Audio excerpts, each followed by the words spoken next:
Thank you, Samana. The world is talking about IPCC sixth assessment report. It has been issued, and we are honored to have one of its key author, lead author, Professor Piers Forster. Welcome to Muslim Network TV. It is fantastic to be with you guys here today. It's really good to be on the show and be able to talk about this exciting report we're delivering to the world. Professor Forster is a professor of physical climate change and director of the Priestley International Center for Climate at the University of Leeds, UK, where he's joining us from. And as I mentioned, he was the coordinator and lead author of the recent report. I hope the process were as exciting for you as tiring. Yes, that's correct.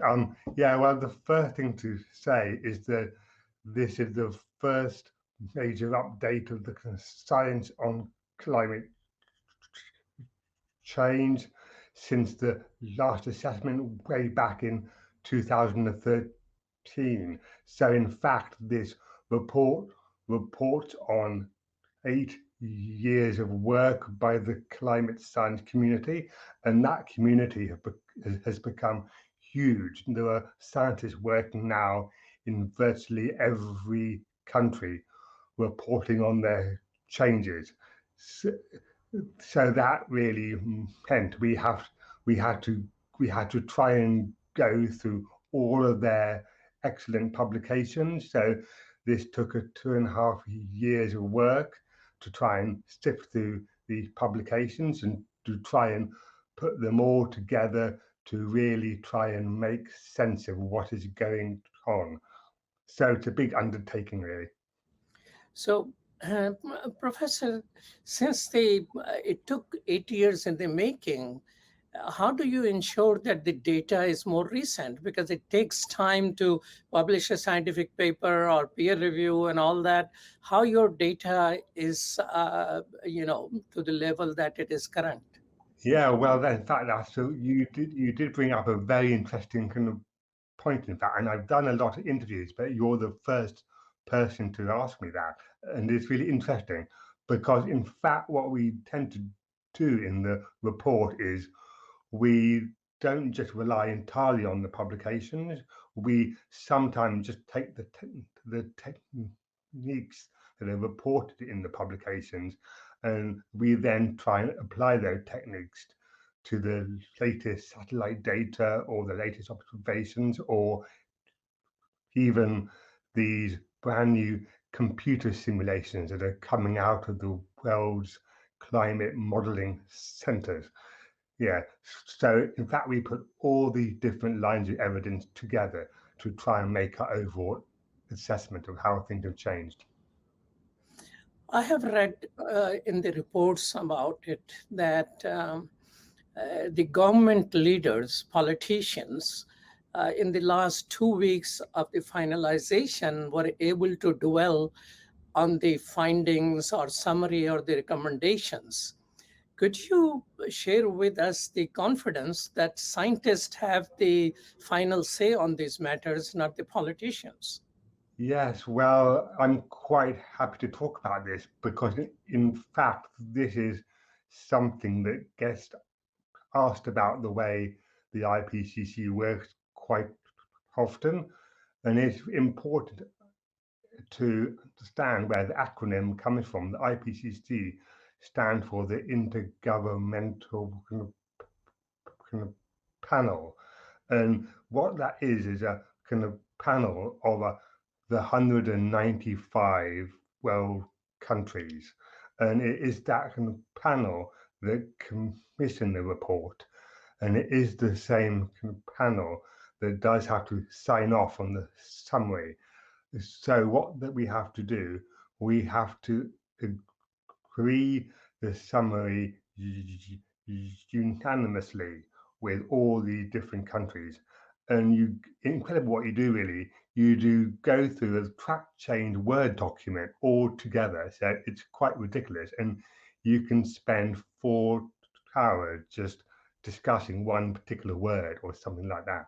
So you go through this process, uh, uh, and a lot of people are concerned about the political influence of a particular country, but in fact, I don't think it works too badly at all, because this is the fifth or sixth report I have done, uh, and there are a few countries that want to push the report in a particular direction, but there are also plenty of other countries that really want to defend the science.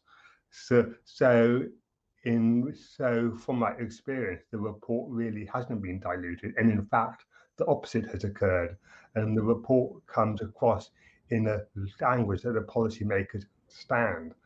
Um, and just one more thing, if I may say, that I think because the governments buy into it, that does that does mean then that they understand the report and they take it on board for the climate negotiations. So I think because of that whole process of doing it together, the governments are far more interested than they would be in just the typical report that lands on their desks. Professor Forster, share with us, among the smaller nations, in terms of size and the stage of development, who are more enthusiastic participants? Well, that is really interesting because I have been involved in these reports now since 2001, and that has completely changed.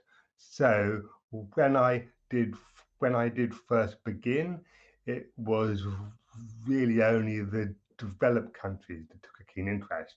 So my own country, Germany, United States, and perhaps a bit of interest from China, anything like this, but there wasn't a lot of interest from the rest of the world, but that has totally changed. So in in fact, in these negotiations, the whole situation is almost reversed entirely, where some of the most vulnerable countries um, do talk more than any of the other ones. So these are the tiny islands in the Caribbean, for example.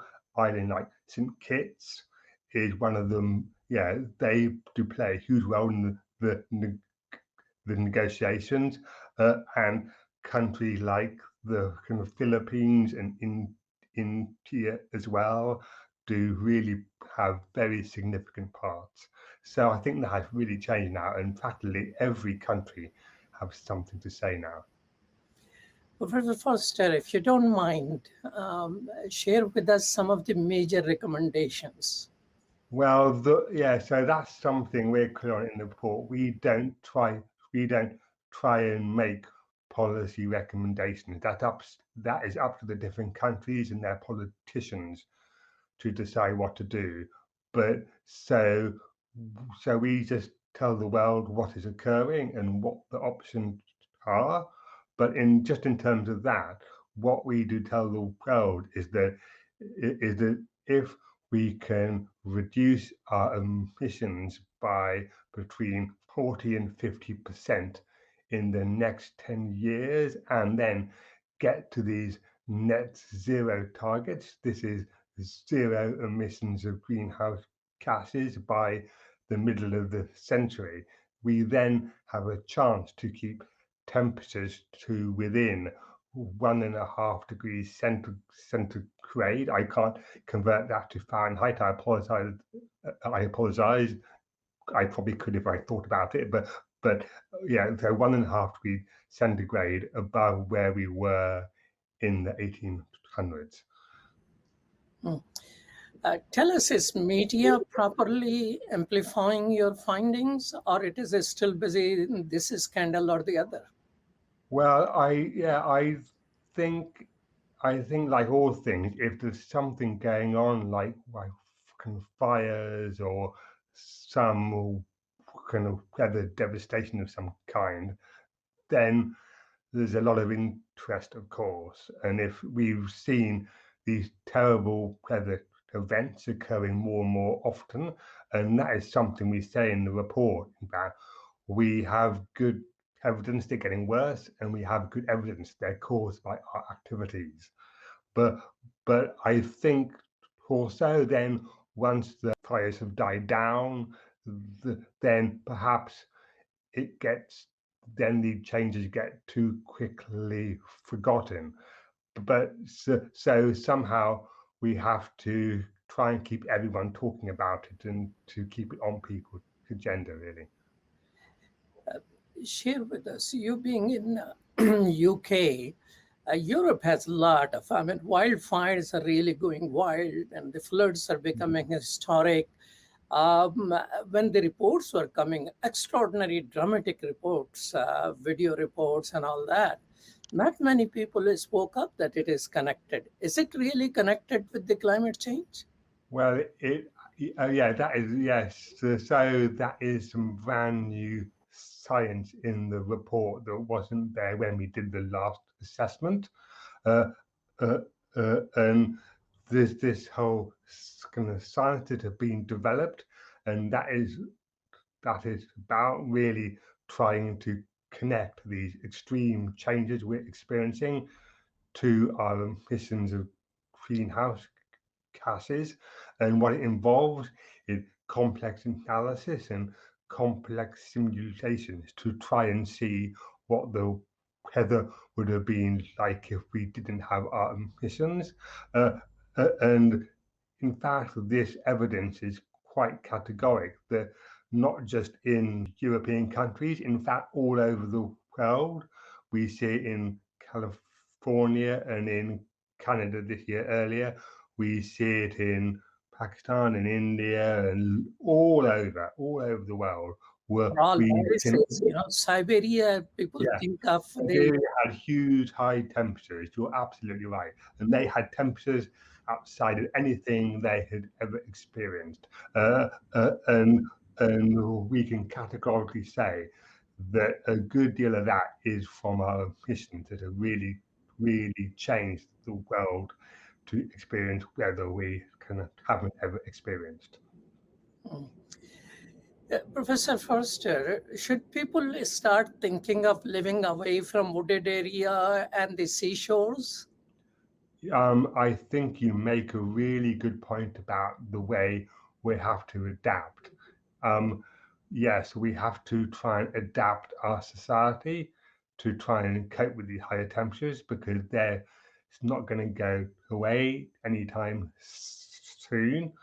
Um, and in terms of that sort of thing you can do, yes, you can build your kind of houses to be more prepared for the wildfires. So you can good guttering, planting them away from woods and things, and yes, and also worry about sea level.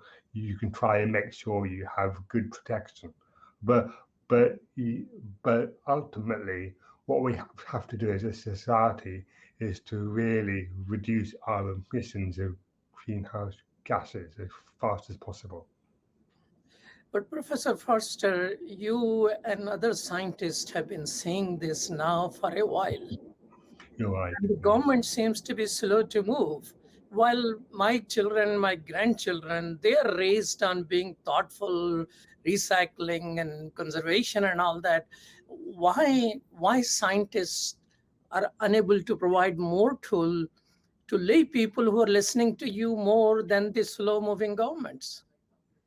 Well, yeah, I mean, yes. So, of course, governments aren't going as fast as we need them to, but we're also asking big transformational changes to our society to kind of drive different electric cars, to heat and cool their homes differently, to perhaps use public transport a bit more and to do all the recycling or the other things. So there are big changes we're asking, but what I would say, and I think you raised an interesting point there, Malik, about the brand new generation that are far better than we are. So there are so many opportunities there with new exciting jobs, and I think if we can transform our society will be a lot more sustainable and happier. So I just think there's huge opportunities. So I think if I was 15 or 16 now, beginning my careers, I sort of want to go into these brand new industries. Professor Forster, give us some hope. I mean, you have spent quite a bit of your life working on this. I have. You know ups and downs. You know the science and you know the politics. Give us some hope for the future. Well, yeah, so I have somehow, I think I I think I have still retained some optimism that things have changed and things are changing, and perhaps not quite at the pace we wanted to, and perhaps we can't keep temperatures below 1.5 degrees, but there is certainly some optimism in the report that that we have a much better idea now that if we can get on top of our greenhouse gas emissions, we can actually kind of halt temperature rise and we can prevent the extreme getting worse. So and governments have kind of changed and things have changed. So we can see kind of wind turbines everywhere now. We can see solar PV everywhere.